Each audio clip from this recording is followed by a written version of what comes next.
C1. You are listening at FameTV.info. Saturday, at 10 a.m., at the headquarters of the Amateur de l'Affaires. She was quietly sitting in her seat wearing a jujube red dress. The hair that reached her waist was gently and unbound, and the hair on the left side of her face was hooked behind her ear, revealing a refined and elegant little face. Compared to the beautiful hair at the temples of this blind dates banquet, it was a little out of place. His father had died due to an accident for a year. Yesterday, the mistress whom he had raised outside had suddenly brought 2 children to the house to demand that the inheritance be divided. On old Ye's will, it was written in black and white. As the successor, she had to have a husband that could help her manage the hotel. If he couldn't find her, then the 2 illegitimate children outside would take over, she thought, and then she found the Ishiki Matrimonial Institute to sign up and become a member. Today, it was a big blind date party planned by Isle. It was Yishi's first time seeing someone's face, and also his first time seeing someone else's face. She was unfamiliar with all of this, therefore, she didn't wander around like the other couples at the blind date dinner, looking for someone she was satisfied with.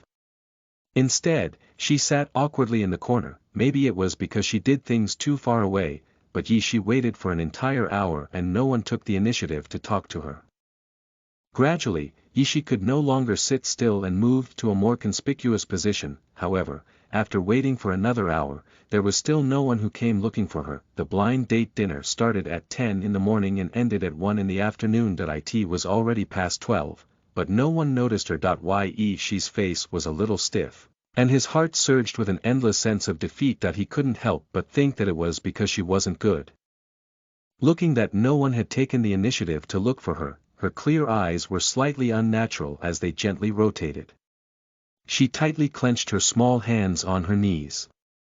Such a cold treatment made her wish she could escape immediately. The moment this idea popped out, it quickly swelled up. He grabbed the bag on the back of the chair and prepared to leave. At this moment, a series of gasps suddenly sounded out in the banquet hall.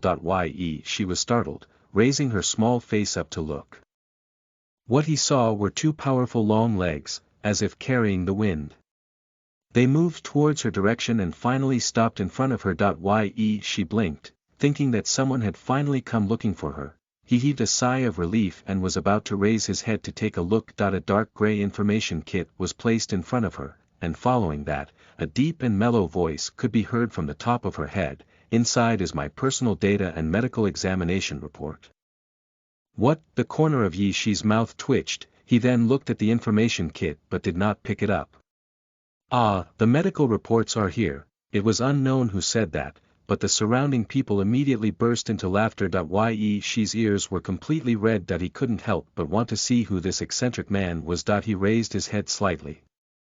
With just a glance, Yishi was stunned by the man in front of him. His eyebrows were like ink, his hair was like a knife, his face was like a knife carving, and his thin lips were pressed tightly together, making him seem somewhat cold. And on his tall and straight nose, there was a gentle black framed glasses. He wore a white shirt, a light blue tie, a dark striped waistcoat, and a well-cut black suit that wrapped around his muscular body. Even if he was sitting, she was certain that he was definitely not lower than 185. In short, he was a man who was easy to see through. The redness on his face became even more intense. Yishi pursed his lips and took the information pouch, his delicate white fingertips stopping at the opening as he deliberated on whether or not he should open it now. However, he pulled out a few items from somewhere and placed them in front of her. They were ID card, personal passbook, real estate certificate, and so on. Yishi's eyes were blurry, looking at him in shock. She did not understand what he was doing. However, the man's next sentence caused Yishi to lose his composure. Get married. As he spoke, he took out a cigarette from his pocket and lit it up, then he slowly exhaled a beautiful smoke ring. As the smoke rose up, his eyes, which were sharper than a tiger's and a leopard's, slightly narrowed. She swallowed his saliva, and reminded him out of good intentions, smoking is not allowed here. Heh. The man smiled and said without a care, so, you have to make a decision quickly. Yishi's small hands tightened as she lowered her head slightly to look at the ID card that he handed over. Hui Yaoting, such a domineering and beautiful name. To be honest, Yishi, who had been waiting here foolishly for more than 2 hours and had not received a single person to strike up a conversation with, was definitely not moved by this man's proposal that could be described as flawless. Besides, didn't she need a husband now? That if he were to reject it, what if he were to fail to find it? Even if he found her, wouldn't he be willing to marry her in less than a month? So right now, Yishi's heart was already starting to sway with all his might. In her heart, she kept on doing mental research and self-consolation. Look, they've prepared so many things. Lien. He had brought the medical examination report with him. It could be said that he was very sincere. Yishi, why are you still hesitating? Quickly agree, after this village there won't be this shop anymore. I need a wife.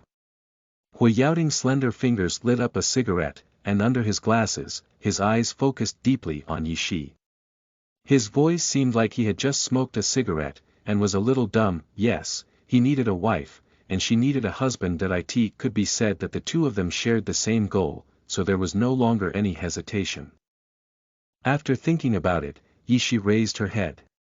Her clear eyes had already made a decision. After a pause, he added, I hope to get the certificate within a month. Do you agree? Listen to the full novel at FameTV.info, direct link in the description.